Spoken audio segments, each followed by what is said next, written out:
बिस्मिल्लाहिर्रहमानिर्रहीम।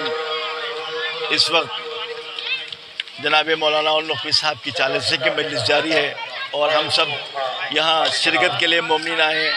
अंजुमन सादात अल-इहसान जिसके औली कौंसिल के मेंबर भी हैं, इन्होंने मौलाना और नक़वी साहब के लिए कुछ तसुरात लोगों से लेने का यहाँ कैमरा लगाया है और मुझे भी कहा कि कुछ कहें।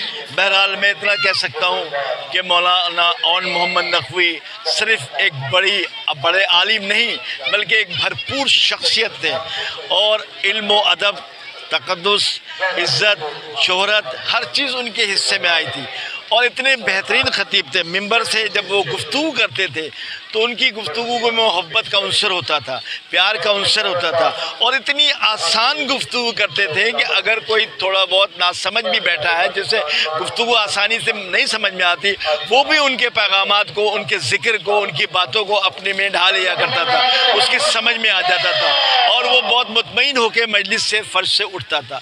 ये तो उनका इल्मी हाल था। बेहद इखलाक वाले, बेहद मोहब्बत करने वाले।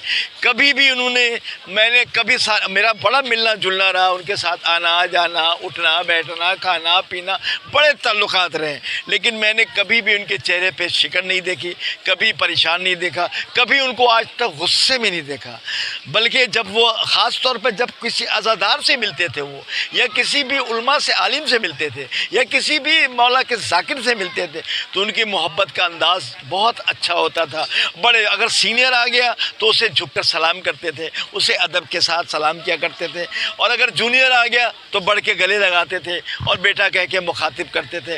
ये इतना बड़ा खिला हुआ है और नक़वी साहब के दोनों हवाले से, इल्मी हवाले से भी और शख्सियत के हवाले से भी, कि आज आप देख लें कि उनके जनाजे से लेके स्वयं तक और स्वयं से लेके आज 40वें तक मोमिनीन की कसीर तादाद यहाँ मौजूद है बिला किसी तफरीक।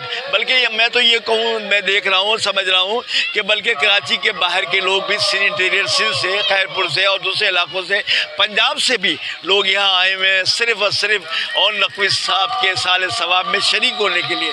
बहरहाल भरपूर शख्सियतें, उनके घराने में एक उनका चश्मो चिराग मौलाना अबरार साहब भी माशाल्लाह, जिन्होंने उनको इल्मी तरबियत दी और जो माशाल्लाह इस वक्त वो अबरार साहब, मौलाना अबरार साहब भी यकीनन मिंबर की ज़ीनत बन रहे हैं और उम्मीद यही है परवरदिगार आलम से कि बहरहाल ये ज़िक्र हुसैन तो कभी मिट नहीं सकता, न ख़त्म हो सकता।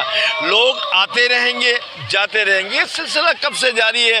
नरशी तुराबी नहीं रहे, नसीर सादी नहीं रहे, अकील तुराबी नहीं रहे, इरफान हैदर आबदी नहीं रहे, ज़मीर अख्तर नहीं रहे, तालिब जौहरी भी चले गए और अब और नक़वी साहब भी चले गए। इसी तरह अली मोहम्मद रिजवी सच्चे भाई चले गए, बशे भाई चले गए, जाफ़र दद्दा चले गए, यानी इतने लोग चले गए, नाजिम भाई चले गए, लेकिन सिब्ते जाफ़र चले गए, लेकिन ज़िक्र अपनी जगह मौजूद है और मौजूद रहेगा। इसलिए कि इस ज़िक्र को जारी रखने का वादा अल्लाह ने किया है कि ये ज़िक्र जारी रहेगा और उस वक्त तक जारी रहेगा जब तक कि हमारा इमाम ज़माना का ज़हूर नहीं होता।